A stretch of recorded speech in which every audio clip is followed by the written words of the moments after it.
To the stream. Yeah, we're here. Answering some emails. Sorry. But work's going crazy. Our website was down. Apologies to anyone trying to use the Natural History Museum website right now, but it's back up, folks. Working the emails like strong bad. Let's go. Yes, dude. Shout out all the strong bad people out there. Welcome to the Clips and Dip live hang. We apologize for our last YouTube video not uploading. That was completely out of our hands, and I would argue not our fault in any way. No, not at all. Agree or disagree? Not anyone here, at least. Don't make me go after the U.S. Post Office again. No, it had nothing to do.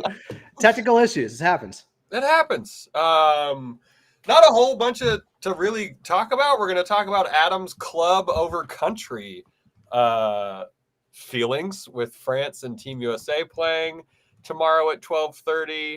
If you're in the chat and you just want to send us questions, we're answering them. How you guys feeling?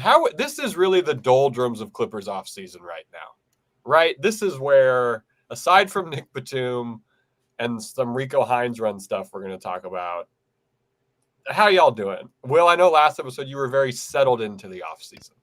Oh, yeah. I'm doing great. Watching my movies, eating my popcorn, having a good summer. No, it's a weird time. The three of us are going to an Intuit Dome tour, which Adam, have you been before already, or is this going to be your first time too? No, Intuit Dome virgin going on Sunday with you guys. All right. Looking forward to it. I'm incredibly excited. I hope we get to hoop on the community court because that thing looks awesome, and I just want footage of destroying Adam on the low block. Are we, Adam? So are you? I'm excited for Intuit as well. First visit. Should we all carpool? Adam, you're coming from the Valley. Do you want to pick us up? That sounds good. I can do that. Yeah. We can clam bake the car on the way there. Adam, what do you think's happened in the gold medal? Do you think France has a shot? I think they're getting ran out. The crowd will be hyped, which will be very cool to see. Both men's and women's basketball finals for the first time in history is USA versus France and USA versus the host country. I don't know. I got the US by 10 plus. I think they kind of got scared straight. They're scared straight. Maury episode or whatever, where they're up against the wall and the drill sergeant's going after the kids and trying to put them back on the straight and narrow. That's probably what they got with that close of a game against Serbia, where they were down 17 and had to scratch and claw their way to victory. In exciting fashion, Noah Eagle on the call, by the way, was brilliant down the stretch and even nailed something that nobody was bringing up. It was 8-8-24, and he said at the end, I guess job not done. A little nod to Kobe Bryant there. Pretty cool on that day because they still got a gold medal game to play. And do you know the significance of tomorrow's date? Because everyone's lost their mind kind of with Kobe numbers. It's on 8-10-24, and 10 was Kobe's Olympic number, which everyone, of course, remembers. Hey, he had a big fourth quarter. Numerology guy. There's an awesome movie with Jim Carrey. No, I'm just kidding. He was great for them down the stretch against Spain, where I may have been rooting for Spain in 08 against Team USA. Maybe just a little bit in that ball game. Bro, what is this? Does this have a history? Do you have I root for the underdogs. I like the Gasol brothers. I like Ricky Rubio. You know what I like more? The soil I'm standing on, brother. There's some fracking going on with this. Look, the only reason I'm doing this, guys. That's a sick jersey, by the way. If you're on the live stream, you have to this is genuinely one of the cooler jerseys I think you can have is the Batum France jersey.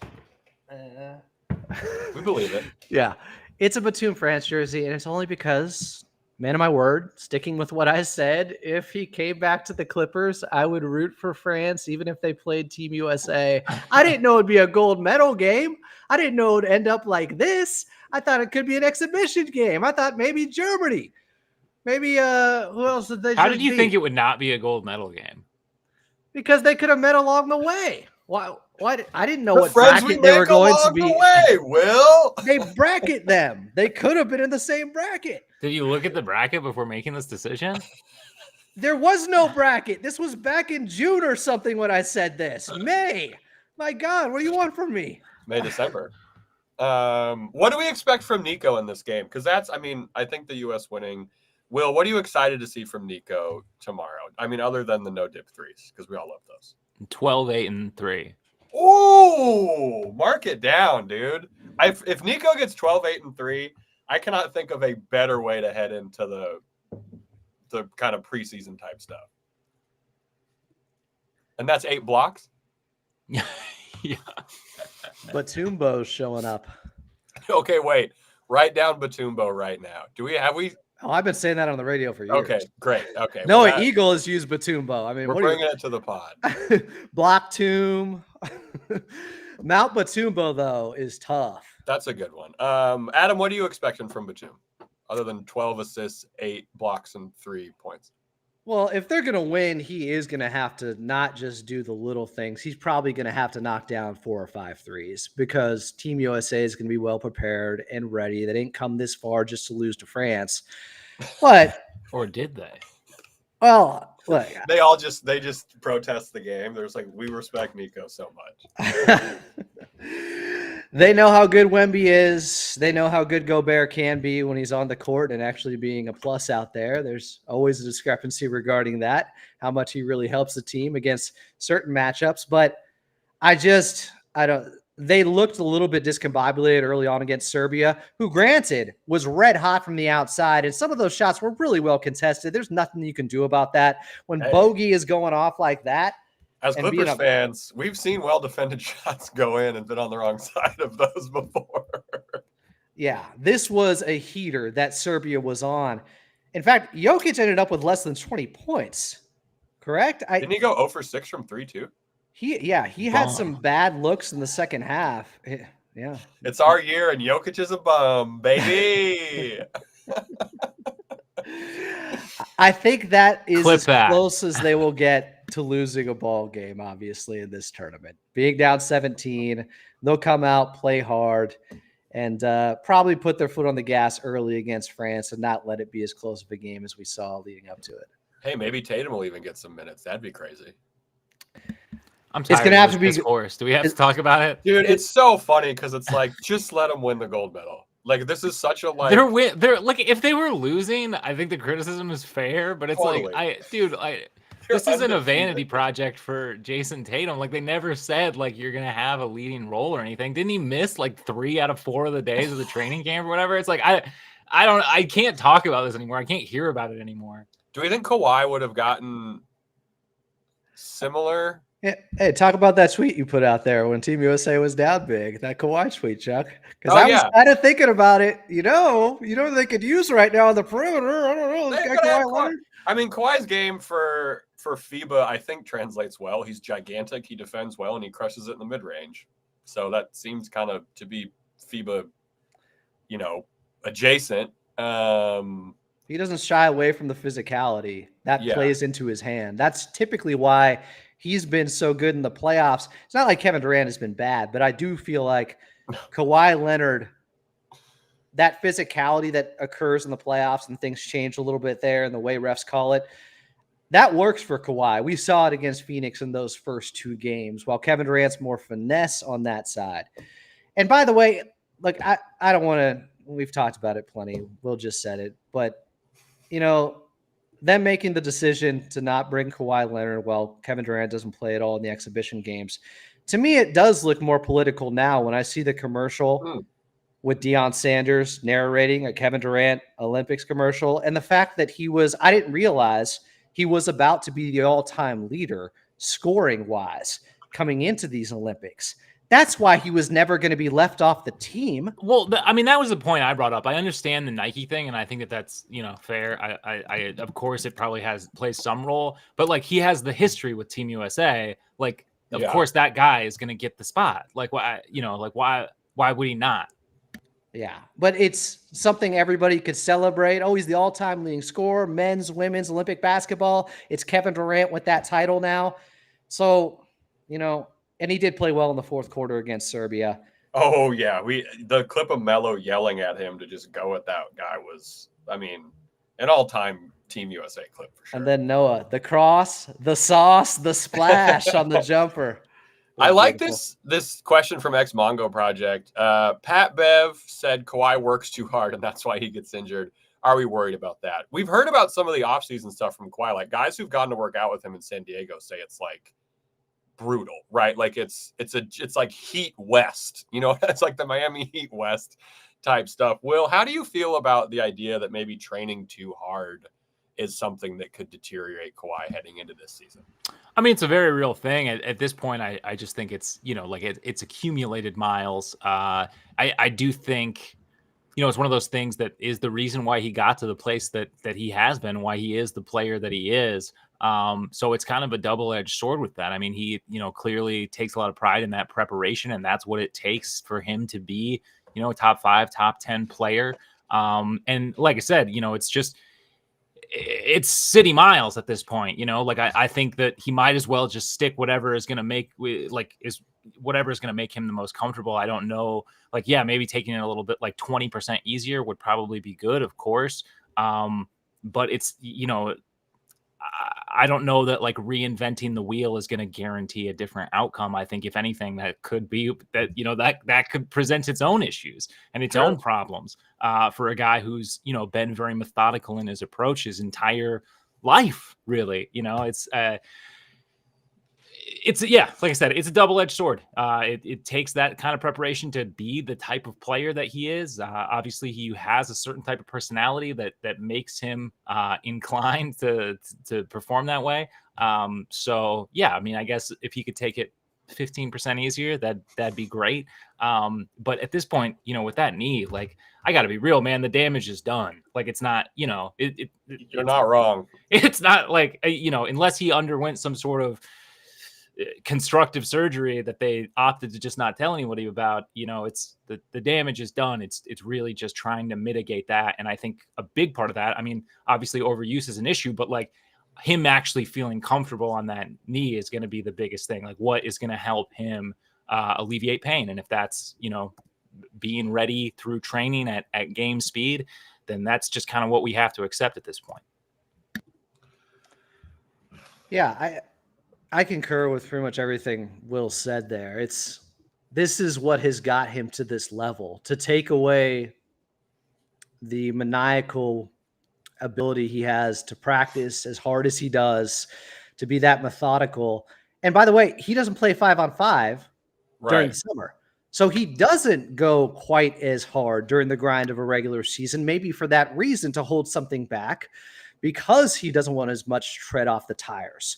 So I think Kawhi has been going about it the right way. It's just been unfortunate injuries. For instance, he usually starts the season off slow. He kind of eases his way in. I thought Paul George, I think we all did, was the better player the first month of last season. Obviously, Kawhi passed him by not long after. Yeah, and Kawhi just eases his way in and then clicks in and takes over at some point. But I don't think it's overuse. I don't think it's anything like that with what he's doing over the summer that's leading to all these injuries. I think it's just, you know, bad injury luck, and he's had too many to his right knee right now to where there's a higher level of concern, understandably, from everyone. He was working out for USC. There was a photo of him and the USC coach. So it's like he is getting workouts in, which is good. How are we you feeling? Also like you have to be a masochist to be that good. Like I'm sorry, like it's just right. It's just part of the thing. I mean, like, you know, you can't congratulate the Kobe thing and then like, you know, like say, oh, but Kawhi like shouldn't try as hard. Like I think that's a pretty silly thing. Like to be that good, to be one of the 5 best players in the league, the best player in the league at times. Like you're a masochist. Like it's just a different level. You have sick thoughts. Prove me wrong. No, dude, I agree 100%.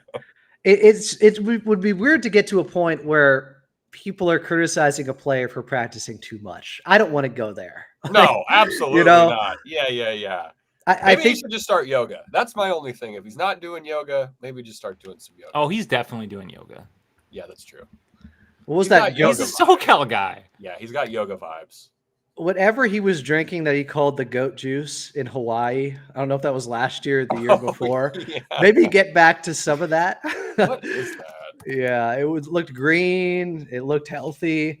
It wasn't Jamba Juice. I'll tell you that When we right were now. golfing. Yeah, Paul George was I think answering it was your just an question. Arnold Palmer. Arnold Palmer is the goat juice. That's the answer. Yeah, I think it's just Arnold Palmer. Well, it's not a bad drink either. I'm drinking a John Daly, which is an Arnold Palmer with alcohol in it currently on the happy hour stream. I figured that was just a Long Island then. No, Long Island is 5 different kinds of hard alcohol and then a splash of Coke. A John Daly is not an adios mother effer. No, those are so much worse. Yeah, I don't know. My confidence in Kawhi, like the Team USA thing, obviously it's scary anytime Kawhi gets sent home from a playing environment, but I'm feeling pretty good. Like we haven't seen anything. I don't care what Skip Bayless says. I just don't. But I'm feeling good where we're at as of 5:19 p.m. on August 9th and Kawhi's ability to contribute to this not quite contending Clippers team. I mean, I have questions. I have concerns. How can you not be with Kawhi? I wonder how long was it swollen? We're never going to find out that answer. We're never going to find out if there was a significant procedure going on because Lawrence Frank clarified and made that distinction at the press conference, whether or not, it was as serious of a procedure. And therefore, if that was the case, they'd have to report it or they would report it. Nothing's been reported. So if something was done with Kawhi Leonard on that right knee to get the swelling down, it was something less invasive, let's say. But we're not going to know, I think, until we get 10 games into the regular season. Are they going all the way back to where he's never playing a back-to-back this year? Most people have guessed that at this point. I hope so. I don't want him to play back-to-back. There's no reason for Kawhi to play back-to-backs this year. If any star guy over the age of like 25, I got to be honest, I don't really see the point. Well, if anyone should be exempt from some of that criticism because he has tried, it has not worked. He has tried to power through it, guys. He has tried to beat the load management allegations, and apparently it's not good for his body. If anybody should be able to get a little bit of leeway on that at this point, it's Kawhi Leonard. Yeah, we talked about that. Like at this point, right now, could you blame Kawhi for taking some time off and back-to-back? Like the man is hurt. Like it's not. The allegations of he just doesn't love basketball. He doesn't care enough. All that is garbage. It has been proven at this point. It has nothing to do with that. He played almost 70 games this past season, and finally his right knee apparently hit the wall. Because we also don't even know if there was a certain tweak on the court that did it against Charlotte on March 31st, or if it was just an accumulation, a buildup of all the wear and tear over the course of a season where he was as driven and locked in and dialed in as we've really ever seen him. Remember all the post-game pressers where he would say, I'm trying to take this team to a place they've never been. Yeah. That's what Kawhi Leonard was on this year. Matt Moore and I got into a debate recently regarding his leadership versus Paul George. Plug your new show. So Clippers Talk has been a podcast for some time, for like 7 years. I just started up a YouTube account for it. It's still at Follow Adam Bay for now. If you want to check it out, it's Clippers Talk, but with a visual there. It's a vodcast. But, the leadership. Is that what they call it? Yeah. Is that exactly something that was called it? Was that 10 years ago they called it that? I don't know. Did I miss the boat? The vodcast, dude. A visual representation of a podcast. You could see us just like you do here. And it's a good time. But, Kawhi's leadership, I felt, was pretty strong this past year. I felt he was more vocal than we had seen in his Clippers tenure so far. Yeah, I think that's fair. And now he gets we're going to talk about James Harden taking some of the young guys to Rico Hines, which I thought was a cool kind of older vet move in a bit. But I do want to get to this hilarious question from Ghost, who says, I haven't been on social media in a few weeks. First of all, good for you, Ghost. Keep not being on social media and your life will probably be better. Is it true we're trading for Ben Simmons? No, it is not true. I don't know where you saw that, but I cannot imagine a move that would make that would divide Clippers Nation more than trading for Ben Simmons? That's my bad. What if it's Bones and PJ? Okay, well, Bones and PJ for Ben Simmons, then maybe sign me up.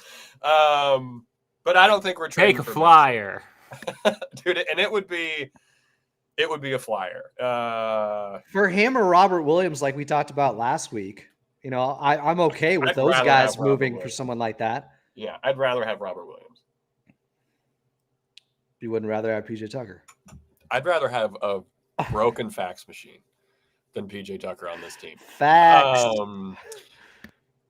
Shar Salicio said, do we need Norm scoring in the starting lineup? Which is a question we're going to get asked, I think, a lot. That's an interesting question.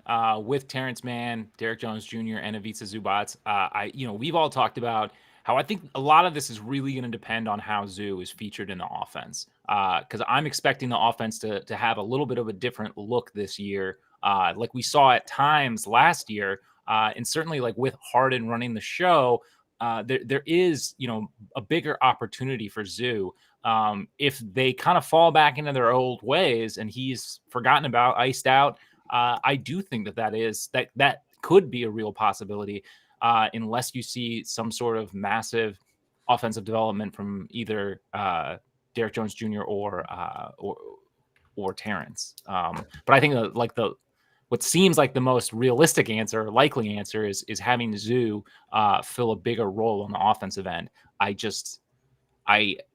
I'm ready to see it. I just don't know if that's where we're at. Yeah, is Ty Lue ready to do it is the thing. My thing with Norm and James Harden as your starting backcourt is maybe the worst defensive starting backcourt in the league. Or close to it, right? Like Norm, that's a lot of work to ask. What I'm assuming would be Derek Jones Jr. at the 3, Kawhi at the 4, Zoo at the 5. Like having two, I love what they do offensively, and Harden is a better defender than Norm. Norm is good in space, kind of as a free safety, but like on ball perimeter defense, if those two guys are in the backcourt, I know we have a defensive mindset, but I'd like that defensive mindset more if it's Harden and Terrence versus putting that much pressure on Derek Jones Jr. too, to be like, you gotta make up for both of these guys ahead of you in positioning. Yeah, it's just if 2 of the 5 guys starting are negative defenders, negatives. Can you even have a defensive mindset? I don't care how good the other 3 guys are. If your point of attack, it's a mindset, Adam. It's not necessarily a practice. It's a mindset. Like gymnastics, just like Olympic gymnastics is 85% mental. You just got to commit. It's the same as basketball. It's the same as defense in NBA basketball. It's 85% mental. I don't know if it's going to cross their mind to play defense if there's 2 guys like that on the perimeter to start every game. We want to see them come out with some identity and form it early on, because I think that's the only way they're going to be able to survive this season. There can't be this moving target of who we are as a team like we've seen over the past couple of years. Maybe Paul George contributed to some of that, but I still think this Clippers team is best served leaning into defense and then hoping when James Harden and Kawhi Leonard are both available, you can still be around a top 10 offense no matter who is next to those guys because of how talented they are. Yeah, that's a good call. And Norm on the bench too. Like, so if Norm's starting, who's scoring off that bench? Because Chris Dunn is the backup point guard, and he's not. I think it would mean Kevin Porter Jr. probably has a larger role. True. The LA Clippers subreddit seems to think that Kevin Porter Jr. is going to play 30 minutes a night. I am surprised. Like, I'm looking at ESPN's depth chart, and they have him 3rd up in the depth chart at guard, which I'm just. I mean, look, I don't know. I don't know how that's going to go. I think that makes sense. They signed Chris Dunn to a bigger deal. He's played NBA basketball more sooner, frequently. I don't know. Yeah. But we will see, because the talent, we'll see. But we have to wait for the investigation here, guys. Not you guys, the guys on Reddit. Yeah, that's true. Okay, I've done my investigation. I've sent in my findings. Yeah. They always keep coming back. Anytime I send them in, they keep coming back. Miles Johnson. They don't listen. They don't listen. Miles Johnson with a down the road question. If we don't make the play-in, what happened and what do you think the Clippers offseason would look like? If the Clippers don't make the play-in, one or two major contributors missed at least 25 games, is my guess. And we didn't get a jump from Terrence Mann. We didn't get a commitment to Zumor on offense. You know what I mean? Like, I think kind of a lot of things have to go wrong to not make the play-in. The play-in as a whole. So finishing, like, we're saying not lose and make it into the playoffs. You're saying finish 11? Finish in the play-in is what I'm taking this question as. Oh, I think we could very well finish in the play-in. I would be much more surprised at the alternative of finishing 11th. And then, I think for sure, it's like you said, Kawhi. Bad things have happened. Kawhi doesn't look like himself when he does play and plays, I don't know, 50 games. Terrence doesn't take the jump. Like, I think a lot of things, which is good in this hypothetical, like a lot of things have to go wrong for the Clippers to not make the play-in. Adam, your thoughts? I agree with you overall. It probably means, yes, Kawhi is missing 30-plus games. Harden's probably missing some time, too, in this scenario, I think. Harden's out for 20-plus games. But also, I know we do this every year, but this is the year where it looks more formidable in the West than any I've seen in a while.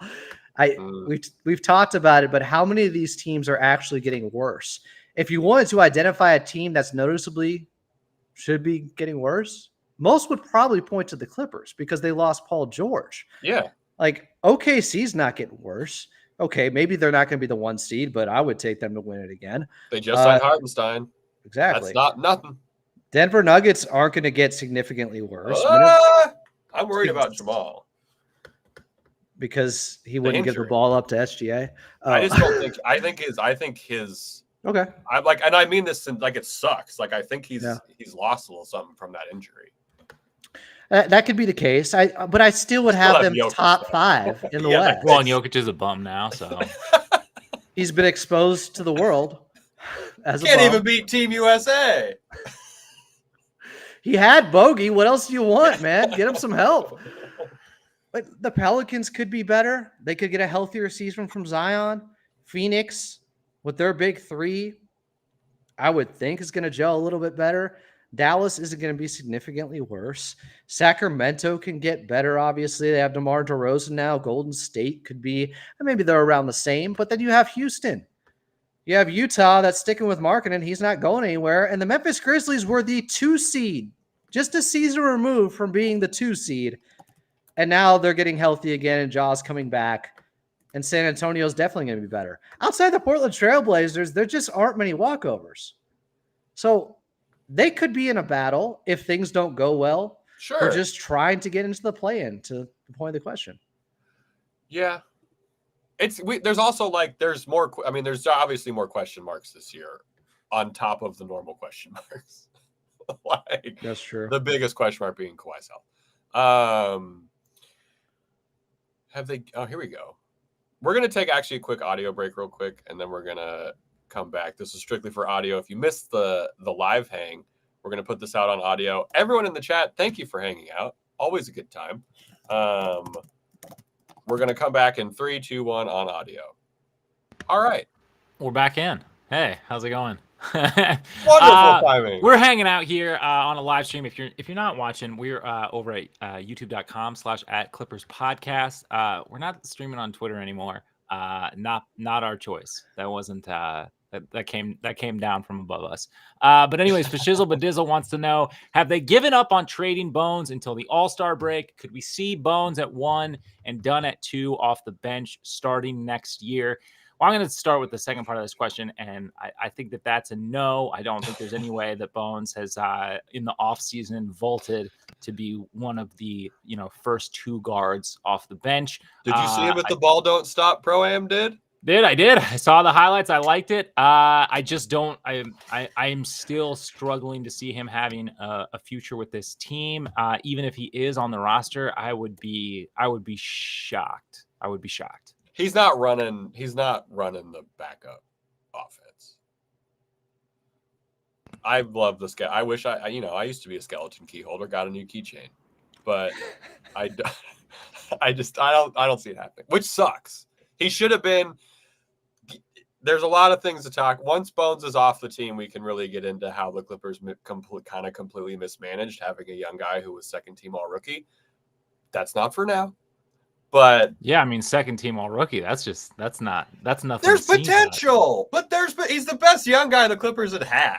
Like, they had never had a rookie who was that at least competent at basketball. I would have felt better about him being the backup point guard over Russell Westbrook last year. Exactly, but that's all that matters. We all talked about that, but those if ifs and buts were candies and nuts or whatever, then every day would be Christmas. Adam, what do you think? You carved the skeleton key, as far as I'm concerned.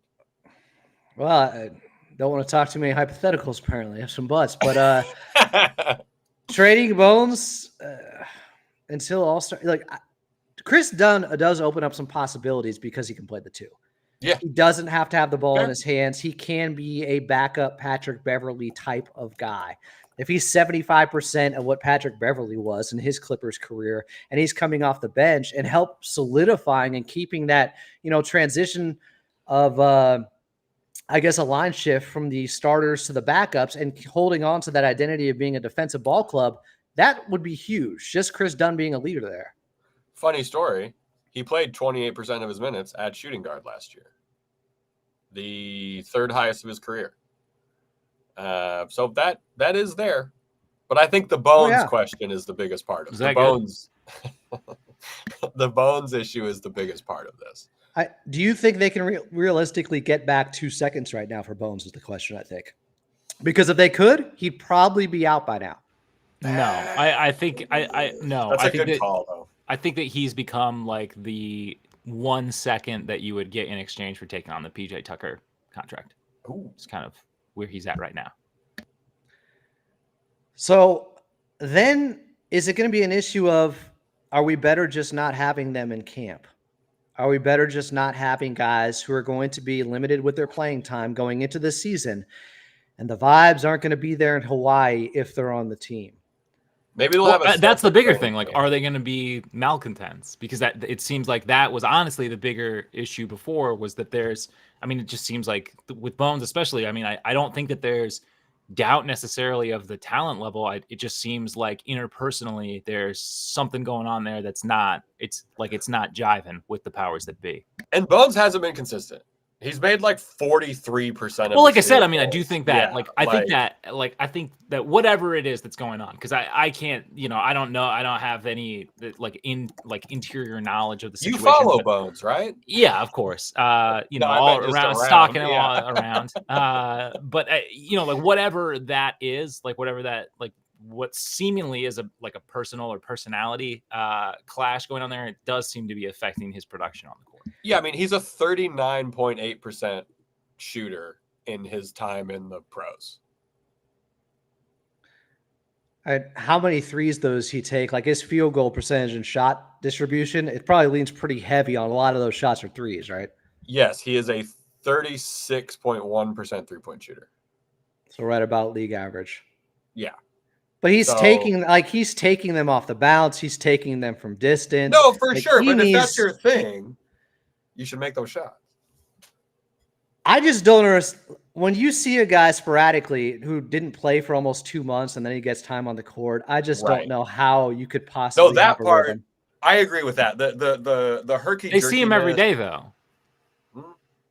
I guess I don't know. I think it's different in game, in an NBA game, than in practice. Now, has he done his own things to hurt his own cause? Yeah. Because when he was getting into the game in garbage time late, it didn't look like Bones was taking it as seriously as he should be. It looked like he was sulking at times. He has to take advantage of whatever minutes he gets. Just because he came into the season and everybody said he was going to be the backup and he had that job secured before they brought in James Harden doesn't mean all of a sudden when he's lower on the totem pole that he's in a position right now this early in his career where he can look like, at times people were saying he was pouting out there. Well, it was the same thing coming out of Denver. That's why he left.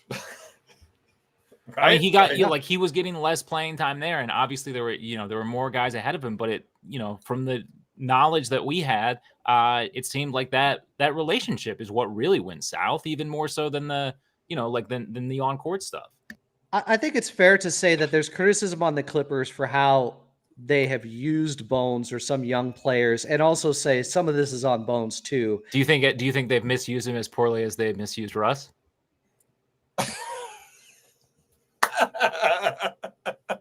That's a interesting question. Oh man, hell yeah! You tell me, Will. That's so funny. Oh, that's such a funny bit. Russ just needed the ball more, dude. You put him out, you just let him do his thing. All right, he can't shoot threes. He can't finish around the rim. Like you gotta really tailor the game for Russ. If you want him to succeed, unless you want him to fail, and then you're a hater. This is what's interesting though. You look at his catch and shoot numbers. Like Bones does have an NBA skill set that can be useful right now. I don't know if it was useful. Maybe the expectations were too high for the Clippers. They're trying to win a championship, and they felt like Russ is the veteran. He obviously is going to get, more chances to fail than Bones Hyland. A veteran who has so much class, especially in that specific locker room. I think you mentioned a good point, Adam, with he was on a Clippers team that was trying to win a championship. He's been on two teams that have championship aspirations that kind of don't have time. Yeah. Which sucks for him. But you look at, it's similar to Brandon Boston, right? Who just got signed by the Spurs. That's a perfect team for Brandon Boston to go to. And probably Bones Hyland, right? You go to a team that has incredibly low expectations, who has a guy who's going to probably dominate the league at some point for 10 years. You have a great coach. That's where a player like Bones needs to be. I wonder if the fact that he almost defeated himself in some ways last season with his attitude, if that had not happened, would he be getting a shot right now with the Clippers? I think he hurt his own cause, because now a space is actually kind of opened up for him, but maybe they've already given up on what he can offer because of off the court and even on the court. On the practice court. Yeah, well, because it's a team of vets, right? So these are guys who don't have time for the bullshit. And if you're not going to play hard just because it's garbage time, that's just a really bad look. That almost looks like some entitlement. Especially on a vet-laden team. And especially, we just opened this show talking about Kawhi's approach to the work and his mentality. I mean, right. You know what I mean? You see everyone around you and what the preparation and what they're doing to go in. And I don't know, to think that you're going to waltz into a role or be granted something. I understand the disappointment, of course, but just even as a business move, you got to think that James Harden coming in, while it cuts away from your playing time, is ultimately better for where you playing minutes of meaningful basketball later in the season, I guess is what I'm saying. And also be a contributing guy on a team that goes far. That's also really good for your own business, right? You help a Clippers team when they need it, kind of play well in your spots. That's the thing other teams like, when you can get up to a new contract. And also, things change. Troy Aikman wrote a children's book called Things Change, and that was for children. And in professional basketball, things change. You bring in James Harden, yeah, dude, your playing time's probably going to go down now. This isn't rocket science. And as much as you can understand a guy feeling like his job was taken from him for no other reason than, all of a sudden it's a numbers crunch game, because he did play really well earlier on in the season. He was averaging, I think, 16 points per game his first 5 games or something like that. But he probably felt like he was doing his job, and then it was taken from him. It just doesn't matter when you're that young. You have to take advantage of whatever time you're given, whether it's practice court time, whether it's garbage time, late in ball games. Terrence Mann got kicked out of the starting lineup despite the team being better with him as a starter. Okay. And he came back. All right. And that's the guy you should be paying attention to. You're not James Harden. You're not even Russell Westbrook. Not saying anything skill wise, but people have a reputation. People have, on a vet laden team, people are going to get opportunities. But that's the guy you should be modeling after. He fought for his spot back. He earned that spot back. And I guess I would have liked to have seen a little bit more. And I think we were all a lot higher on Bones coming into last season and through periods of last season. And now I guess I feel a lot different about the situation. Well, next Mongo brings up a good point. It seems like his vet was Tucker, or it seems like maybe he was like, that's difficult to watch a guy who's like, I'm going to complain to every newspaper possible. Right? That's part of my frustration. But choose a different vet. But you know what the problem also is with that? And there's criticism to go around. It's not all the Clippers. It's not all Bones. It's hard to sort through it all. But PJ Tucker did get rewarded after complaining. He did. Yeah. He got more playing time. It almost like he bullied his way back onto the court. That, to me, just doesn't set the right example to Bones, who's looking up to that guy as his vet. Yeah.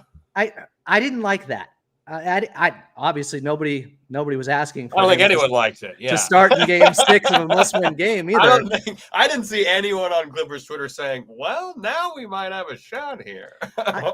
I would say that was curious at best and a surprising move to reward a guy who was outwardly complaining and causing off the court issues. But maybe before we get to this FK retro question, he's asked it twice. We should answer it. But maybe this was not rewarding PJ Tucker. Maybe this was Ty Lue being like, you want to fucking play? You want to fucking play, dude?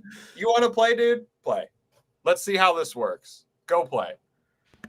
Well, I do think that let him fail type thing. Series was lost. I'm not, but like you can't put it on him. But I do think that Ty also is a guy who, will let guys kind of prove their own faults or like make their own mistakes. He has to. And at times he has to. And I think sometimes we've seen him be like, especially with the Marcus Morris situation, a little too lenient in that regard.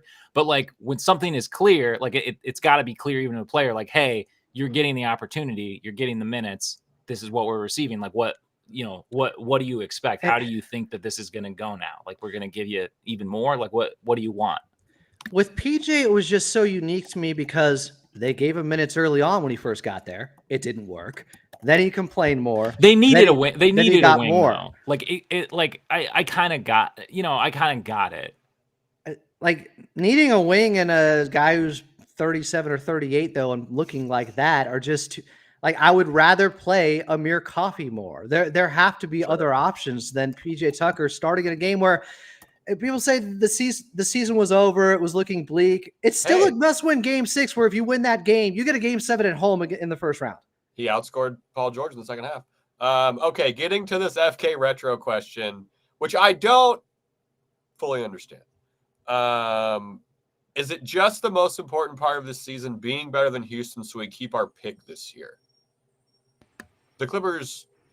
Is it a swap? I don't know. Is it a swap? I don't think we have a pick.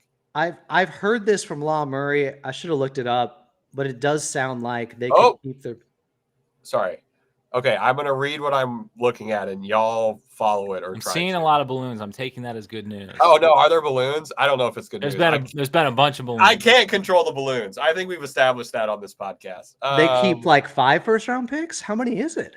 OKC has the right to swap its 2025 first-round pick for Houston's 2025 first-round pick, protected for selections 1 through 10, or the Clippers' 2025 first-round pick. So they're only able to swap one of them. Yes. They're going to do it for whoever finishes lower between the Clippers and Houston. But Houston's protected 1 through 10. Interesting. So there you go. It does seem good. It does seem important to be better than Houston. Yes. Great point to point out, FK Retro. Thank you, FK Retro. We all just learned. Hey, the season's a win if we finish better than Houston. Fucking A, it is. I'll tell you what. It's also a loss if we don't. I think we can put that. I think we can all put that line in the sand and know which side to be on of it. That's weird. That is kind of a team that you're expecting to make a jump and could be fighting for position in the standings all season long with the Clippers, honestly.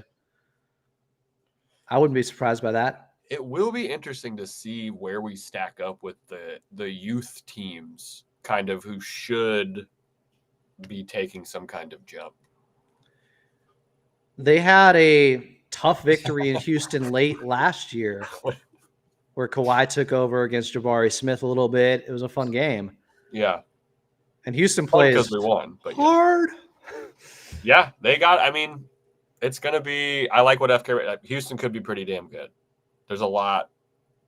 They could be. Or they could trade Jalen Green, maybe Şengün. Like they have a lot of moving parts, I think. Oh yeah, they were kind of talking about maybe trading Şengün, which seems insane, right? If I don't watch a bunch of. I don't think that's real.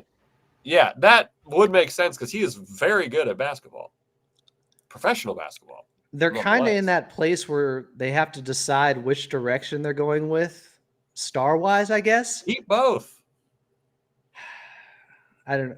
They're probably dealing with, well, we don't know who plays well enough with one another because we have so many young guys. Yeah, that's true. But they're going to be tough. They're going to be tough. Ime is tough. Yes. How do we feel? Well, let me see if there's any other questions in here. I want to talk. There's no footage yet from this. Oh, actually, we're going to take a quick audio break. Sorry, podcast listeners. We got to take a quick break. And then we'll be back. Ad break at, what are we at? 46-ish. We'll be back to talk James Harden being the best veteran leader we all expected him to be after these ads in 3, 2, 1.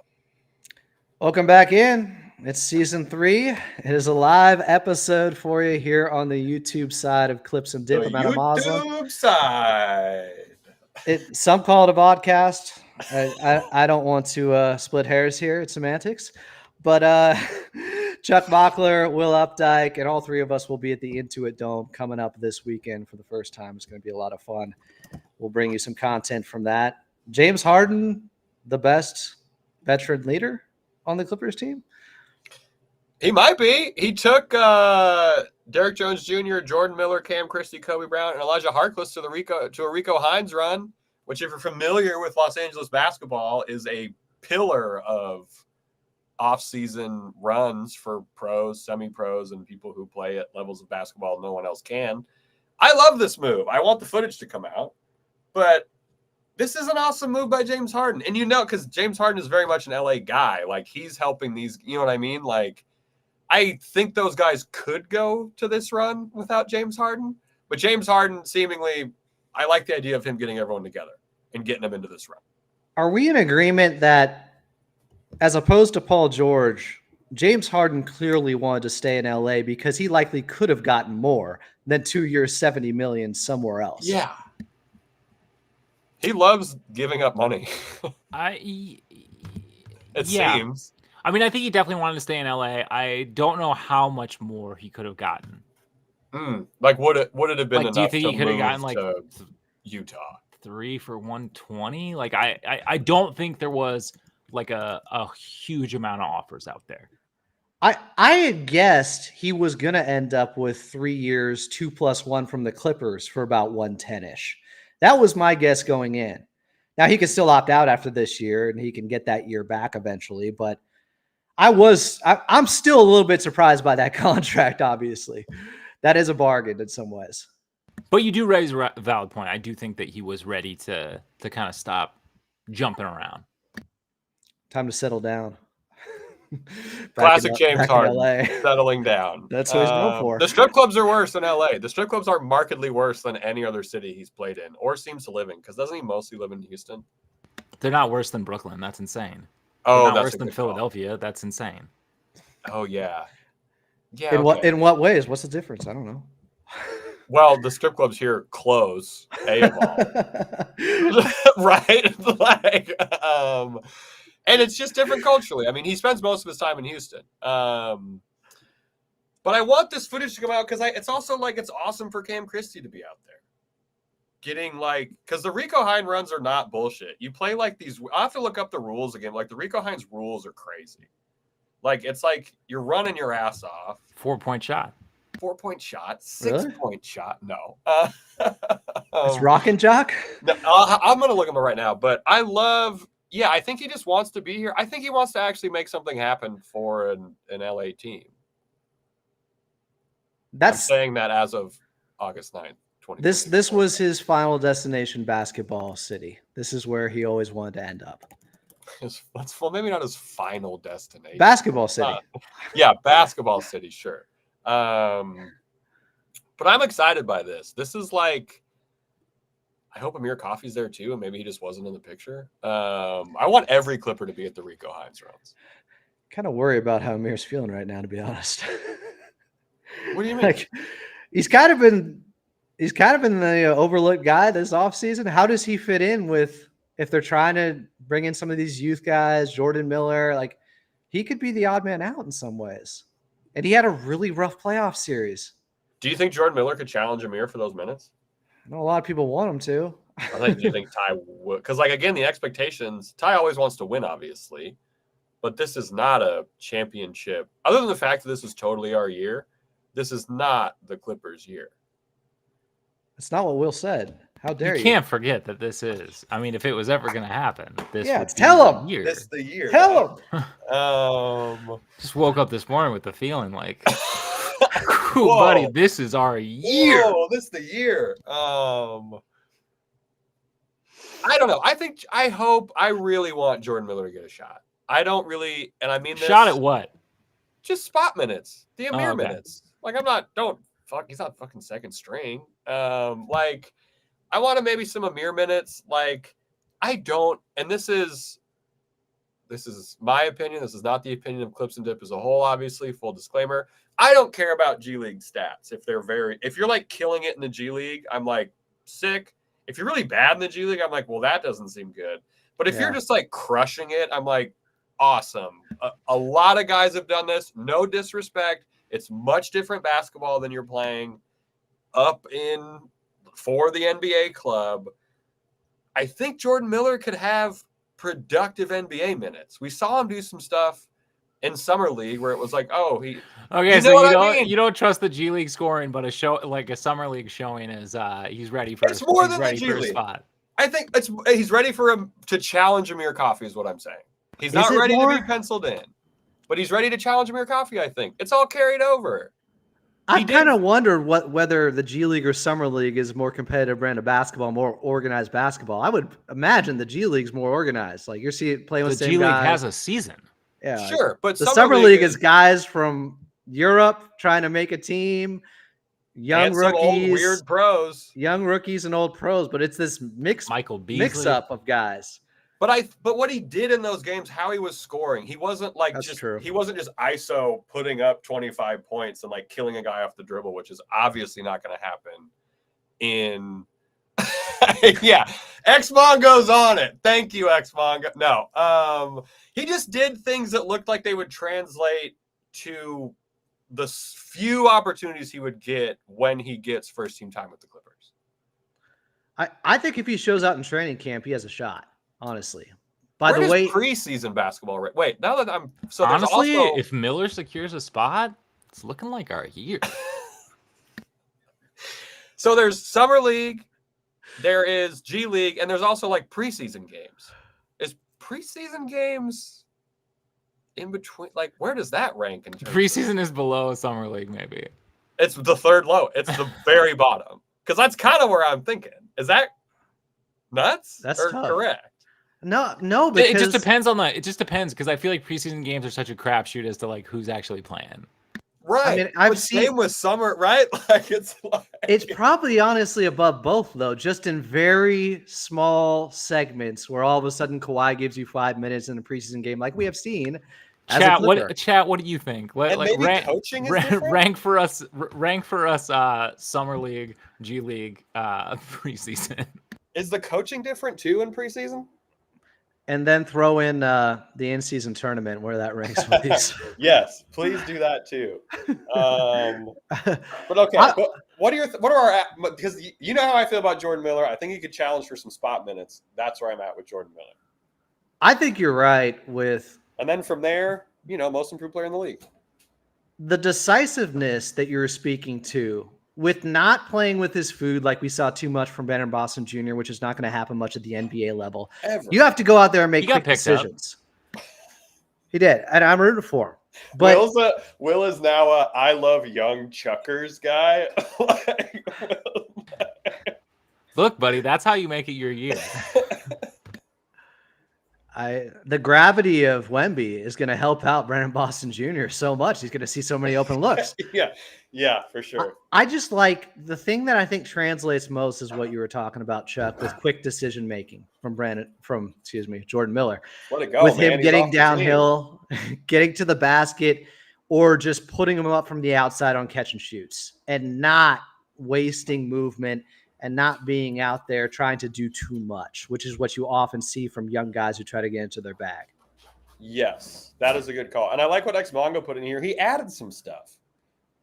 He's got like that little Euro step. He's also left-handed, which I'm biased about. I don't know. I like his chances of getting time over Kobe Brown's, and I never thought I would say that. Y'all know how I feel about Kobe Brown. I think he's a easier fit in some ways than Kobe Brown, even though they have a need at the 4. I don't know if Kobe Brown is close to being ready for that because he just doesn't have one skill set that really stands out that can translate to the NBA level, where Jordan Miller, it feels like he can already do 3 things that a wing, that's what you need out of a wing.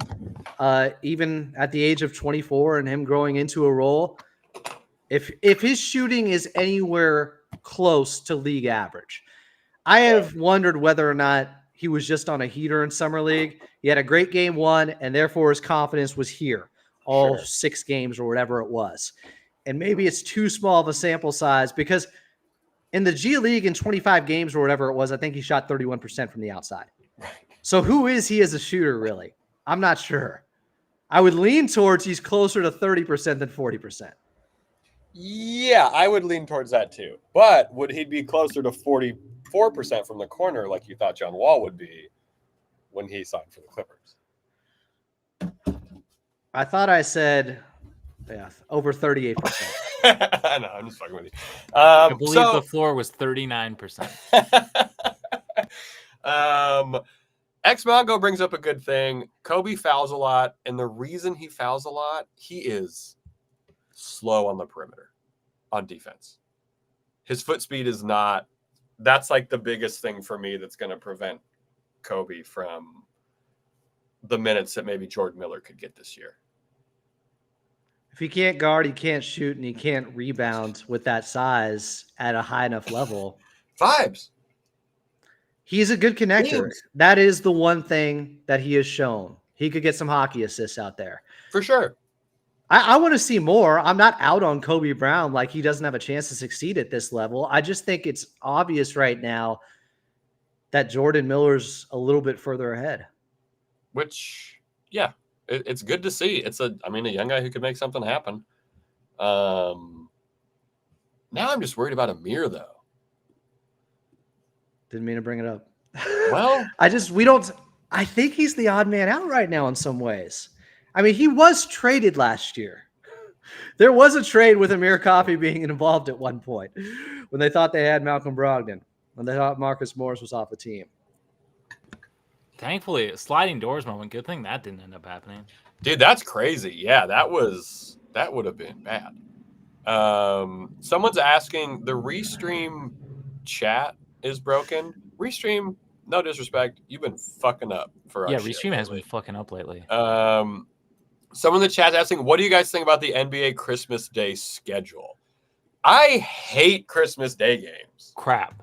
I like them. For my team, I hate them.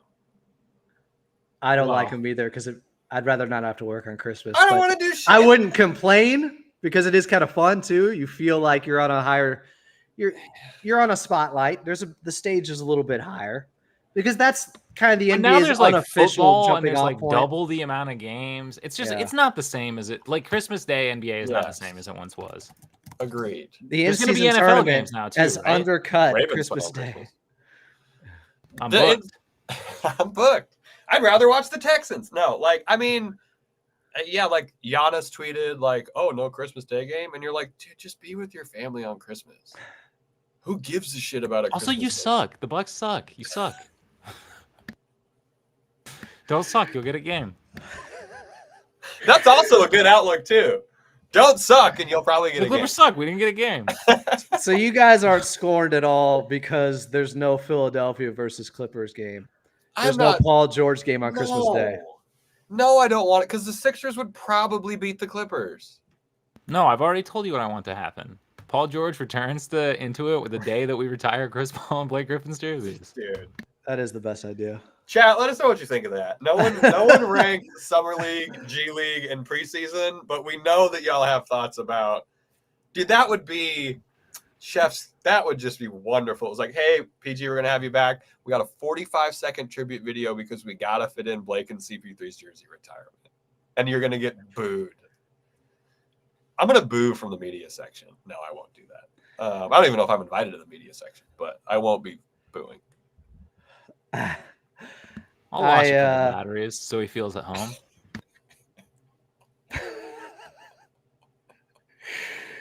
Is this because of the B team comment, or was all this animosity coming towards Paul George regardless?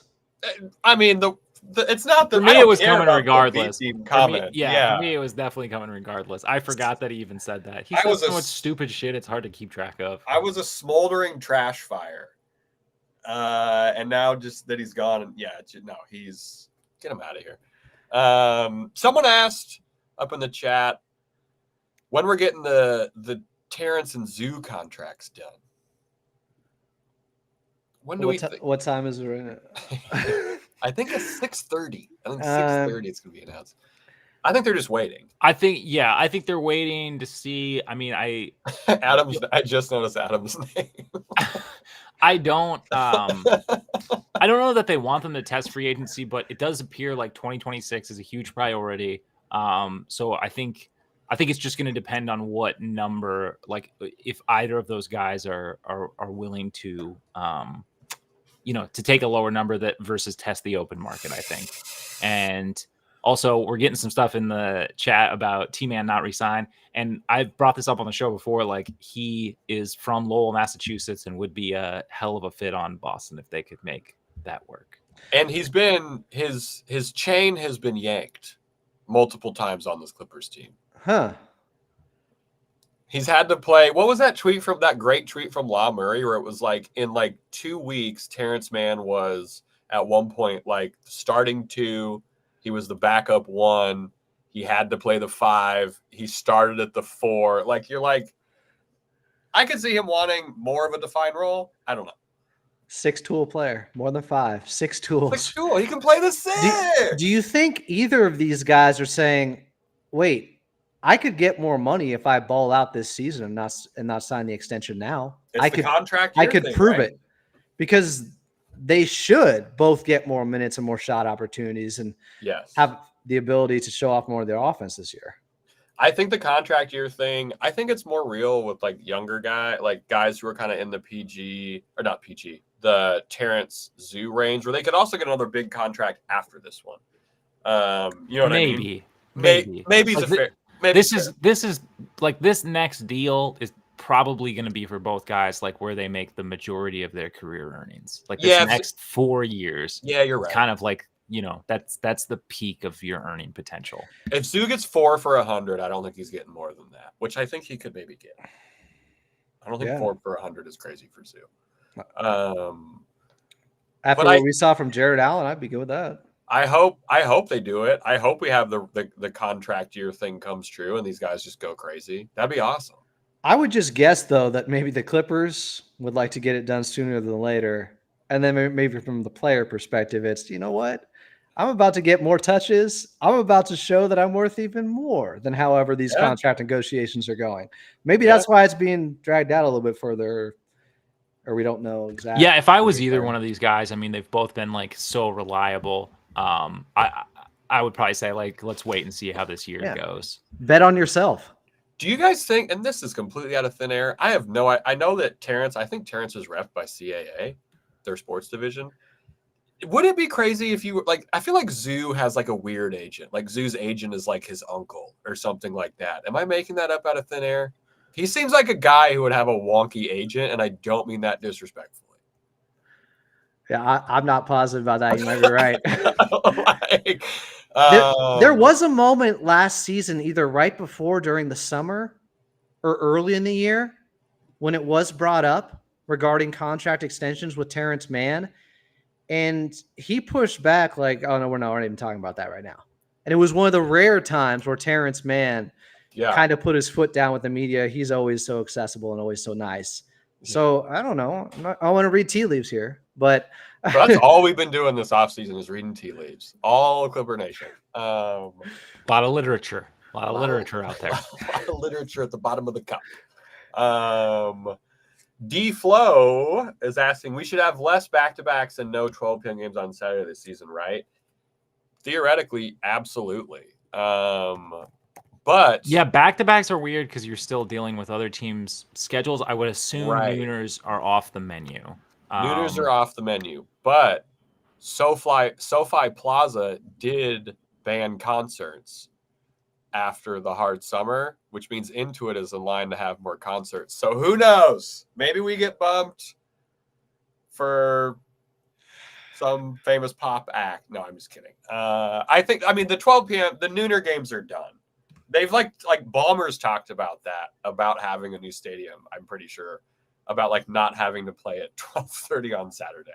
The schedule is likely coming out in the next 7 or 10 days. I think last year it was August 16th or 17th or 18th. It is happening likely in the next week. My sister's birthday is August 17th. She's always so excited that the NBA schedule might release on the same day. They're doing this for me. I was like, damn, finally. But yeah, so hopefully we will have to have Joseph Fry Award on as soon as the schedule is released. Oh yeah, 100%. I believe Joseph Fry Award is maybe going on Adam's show soon. Yay or nay? I think he's coming on Monday. Hell yeah. My angle is to try to convince him to come back because I know he's kind of soured on this era of Clippers basketball, but maybe with the changes this summer, he's all the way back in. That's a good call. Yeah, the Clippers haven't had a Christmas Day game since 2021. And what a Christmas Day game that was. That was a good time. That was the Pat Bev deflection on LeBron. I think that was 2020. That was 2020. Oh, well, all those years run together for me due to a global pandemic. I wonder if the NBA at some point said there's too many guys out, too many stars out, and that's why the Clippers no longer are being featured as much in some of the primetime slots. Awesome. Which is fair, I think. Spend it with the fam. But Intuit Dome. You don't want to feature that on Christmas? That's true. It's kind of a big deal. No one cares. No casual. Yeah, I don't think no casual fan gives a shit about what stadium is on the Christmas Day game. Wait. They don't know about the truck mark then. What if the home team has to play in Santa costumes? Well, that's different. That has nothing to do with the stadium. That's a costume. That would be sick, though. Maybe Christmas Day giveaway. Christmas Day should be the Gene game. Christmas Day should be the Gene game, or the home team gives away Santa suits to the crowd. So as you're looking into the crowd, you just see a bunch of... That'd be terrifying. It'd be like the Ballmer mask idea we had, where at Intuit, the first game, they give away incredibly realistic Steve Ballmer masks to every single person going. And then you look in the crowd, and it's just 20-whatever-thousand Steve Ballmers. That sounds like a horrible dream. Yeah, it feels like a Point Break scene or something. yeah. How many sellouts do you predict Intuit this year? Ooh. Oh, I think they're going to sell out. Every Clippers like every game? For sure. Yeah. First year Intuit Dome, yeah. I don't know if they're selling out every game. How long was their sellout streak? Because this kind of flew under the radar during Lob City. It was something like 5 years. It was massive. Yeah. Much different brand of basketball and expectations. I just say I think also I guess I'm just bringing it up, not even because of less star power, but it just seems like the astronomical price hike is going to put a lot of like regulars kind of off. I think so. I mean, I think where we need to watch for the sellouts is going to be towards the end of the year. If this team is in ninth place, that's a good point. They're not selling out. Clippers Spurs is not selling out towards the end of the year when they're battling for the 9th and 10th spot. I don't think that's going to happen, but it could happen. I think a Wemby game's probably selling out, honestly. Yeah, that's a good call. I think a Brandon Boston Jr. game's selling out. Sean. I think. I mean, we gotta see. Does he get a vid?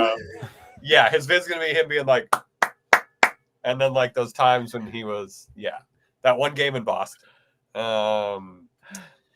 Sell out. I bet they'll sell out Will's probably right. Like 50% at home games. The excitement of the arena is enough to hold it over for a while. But if they're not playing well, at some point that could change if things went downhill.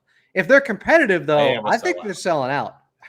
If they're competitive, sure. It's also, we have to factor in, it's a less central location for most of the people who live in Los Angeles.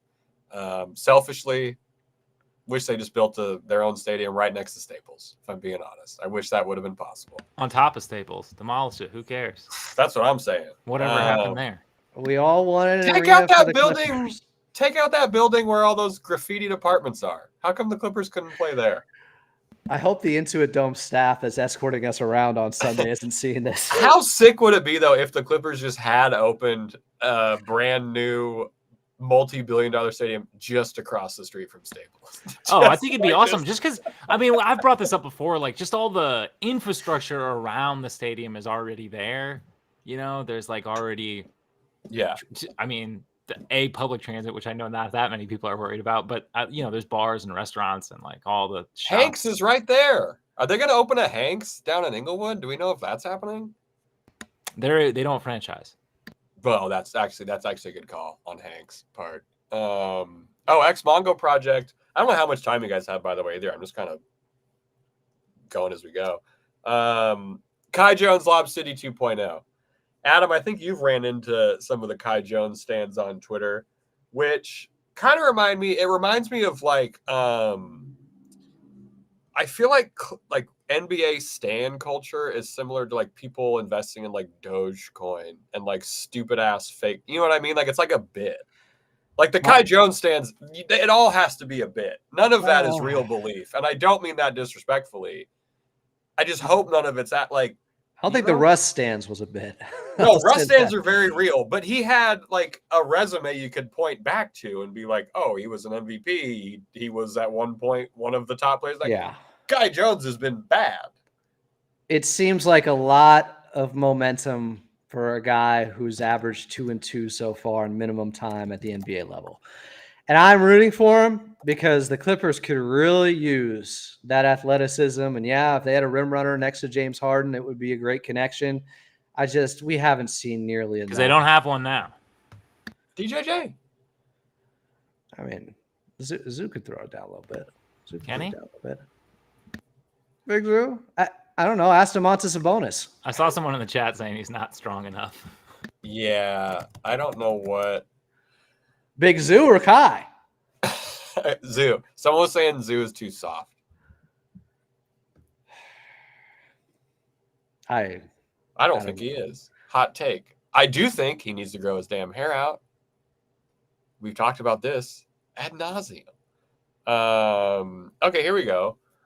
Chunk Sampson. We know this is Chunk Sampson. You can't hide from us by taking your last name off. You guys, I think Mo Bamba is going to be really good. That's my sleeper. I think he's better than Kai Jones. He certainly has proven more at this level. Yeah, played more at the NBA level. He has no post moves. Yeah, I don't know. I like Mo Bamba, another guy like I would really like to see succeed. I don't think that's what's going to happen, but the backup center situation again, terrifying. We talk about this every year. Oh, it's the new point guard issue. We just have a terrifying, we have a teeter. We went from two vets basically splitting time to Mo Bamba and Kai Jones. Either way, he's an upgrade over what we saw from Mason Plumlee last season. I have no doubt about that. Mason Plumlee was that rough. And I love saying Big Plum a lot. Yeah, the Plumlee experience, it was like, dude, just do the things you're supposed to do. I don't care if you can awkwardly dribble on a fast break. Just contend at if you would have combined Daniel Tice and Mason Plumlee, that would have been the best backup center ever. Yeah. Because Daniel Tice didn't have the height to challenge at the rim, but he did. And Mason Plumlee had the height, but never played good defense at the rim. Yeah, Daniel Tice had all the instincts that Mason Plumlee did not have. It was tough to watch. I don't know how a guy can be out of position that much defensively, but Charlotte fans are saying, I know how. He wasn't very good then either. Yeah. Will, are you going to get – which jersey are you getting first, Mo Bamba or Kai Jones? Probably Mo Bamba, but just because he has a song. A great. I really want him to be good because the song with the Clippers wall would be sick. If he was like actually good. There is, you can at least say with Mo Bamba, he's still not a finished product. There still is upside to him. He has shot a couple of years, 38% from the outside. It's only about 3 takes, but it's not nothing either. We're talking about a guy maybe playing 15 minutes a night, right? I'm not overly concerned with who he's been so far and where he could go. Well, this depends too. We've talked about Zoo getting more minutes. The damage is lessened from a bad backup 5 situation if Zoo just gets more minutes. 40 a night. 40 a night. Tim style, baby. With a wig like Andre Agassi had to wear. With a wig because of meth abuse. Zoo on meth would be crazy. Do they test for meth in the NBA? Have we looked It's out of your into that? system pretty fast. Have we looked into that? Big blue meth Zoo. Bro, come on. Oh. Zoo on the blue? You kidding me? 35 and 20 every night. He's wearing the top hat like Heisenberg walking he's in. losing it. Yeah. Oh yeah. Oh, he's not sitting down on the bench. He's pacing up and down. I am the danger. Yeah. Yeah, we agree, JM. I 1 through 2 4. We don't know what's going on.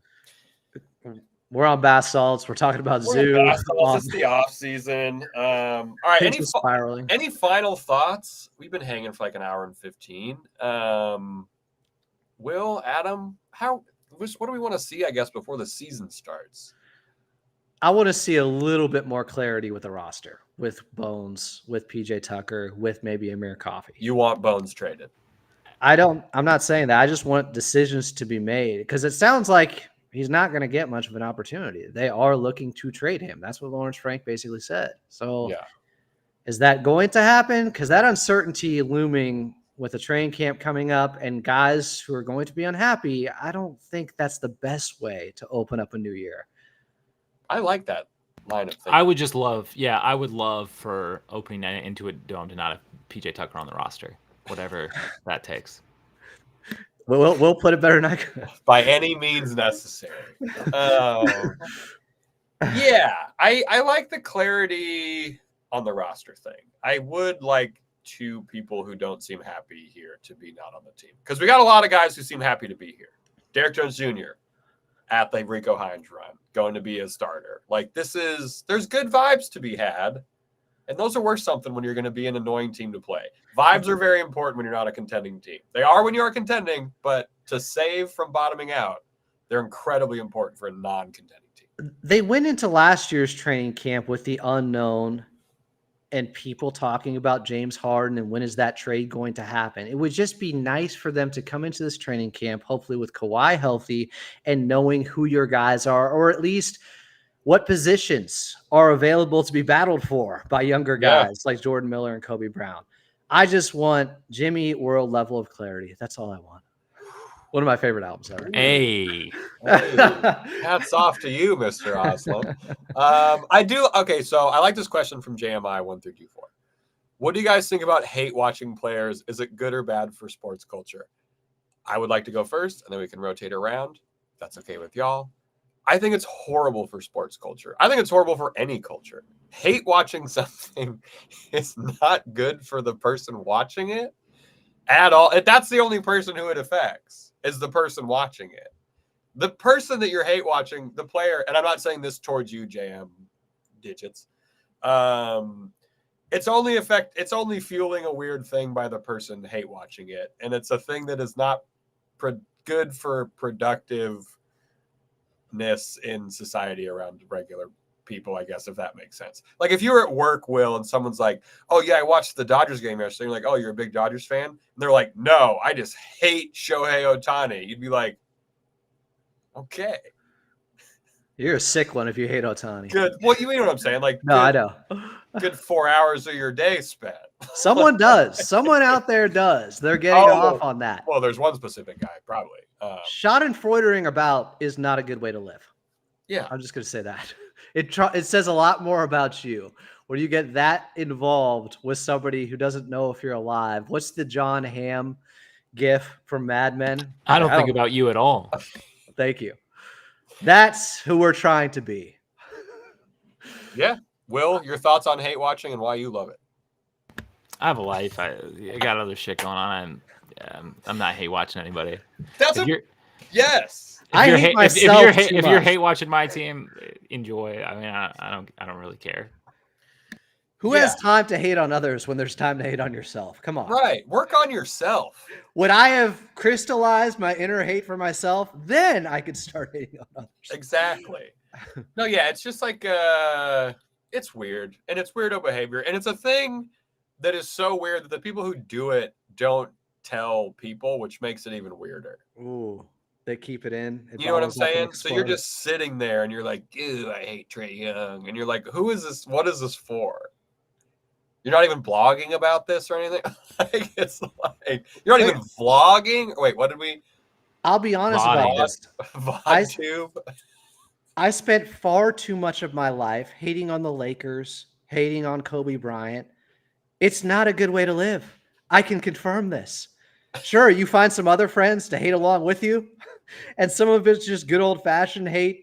I think that's the Georgia Tech saying whenever they meet up, that rivalry. Some of it's just sports. But if you're just by yourself and you're getting off on someone else's demise in a game, that is sicko behavior. Real sicko shit. It's gooning. It's weirder, even weirder gooning. It's gooning without the reward. Right? I still don't know what that is. So. Well, buddy, have we got an article in the Atlantic for you to read? Urban Dictionary. How are you online so much you don't know what gooning is? All right. The podcast, I don't know what Twitter feeds you're following. The podcast has taken a turn. I think we need to get out of here. This has been a wonderful happy hour pod. If you missed the episode we did last Friday, it was a very fun time. It is available on audio. Will, where could they listen to it? So you could listen to that pod anywhere you get your podcast. If you listen over on Apple Podcasts or Spotify, go ahead and leave a little rating or review. You can watch this one. You could have watched us streaming live, asked your questions, done the whole bit over at youtube.com. That's at Clippers Podcast. You can usually watch every single one of our vodcasts there as well. Just, Restream kind of fucked up last week. So, I don't know what you want me to do. Not your fault. No one's blaming you. It still hurts. It hurts. It was a really fun episode. We'll get it back. We were so animated that show, and no one could see it. Possibly the best show we've ever done, but you could listen to it. We'll be back next week. My sister's birthday is next week. My birthday's 2 days before that. It's going to be a good time. Adam, you're going to be at the birthday party, I believe, unless you're double booked. I'll be there, man. We're going to be coming at you. Adam's got some hate watching to do. Adam's got some hate watching a little busy.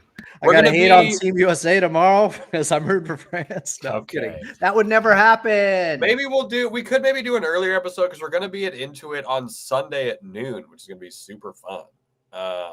Excited to carpool. Excited for that. Excited to stun on you guys on the basketball court if we get to play on it. I think we're getting like the red carpet treatment. I don't know if they're going to treat us like Bruno Mars or something, but will there be lunch? You set this up. Is there going to be a lunch? Adam, you set this up, so all of my expectations are going to come down on you if they're not met. We're brown bagging for the lunch. Bro. I got Lunchables for all of us. Okay, if there's dirt, we got some dirt cups in there. Shout out to everyone who used to eat dirt cups. Adam, one positive thing before we get out of here and send these people on their way.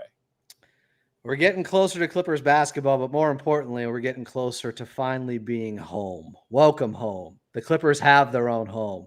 They're not too good for their home. They have a home now, Intuit Dome. We've been waiting for this for so long. I can't wait to be there on Sunday, and I can't wait to be there with 20,000 people during the season. It's going to be, I don't know, there's just so many different elements that we get to experience now. Like as fan bases that have had their own arenas and stadiums for so long know there's little legendary parts of the park. I visited Fenway recently for the first time this past summer. And, it's old hat to them, but to me, it was so interesting being there. Sure. It's just seeing how different it is. Every arena kind of has its own life, its own culture to it, and we get to help create that at Intuit Dome. So that's going to be really fun. That's going to be special. Fucking A, dude. Absolutely. What a great way to end this pod, right? Will, like what? I mean, I got nothing, man. we got nothing. We hope everyone has a great rest of their weekend. We'll have content for you from the Intuit Hang. Adam's going to have content for you on the Clippers Talk pod as well. And we're going to do a schedule release show at some point. VOD. It's a VOD. VOD. It's a vodcast. I'm so sorry. I could be sued. VOD. We're going to do a schedule release show. Someone asked about that. JM Digits asked about that. We'll do a schedule release show. We'll have Joseph Fry Award on. That's a big day. Well, it's going to be a pretty easy episode because, Will, if I'm not mistaken, they're going 82-0. Yeah, this is our year, right? Yeah, it's our year. It's our year. All right. That wraps it up. Cheers to everyone. We hope you have a wonderful weekend. And as always, let's go Clips.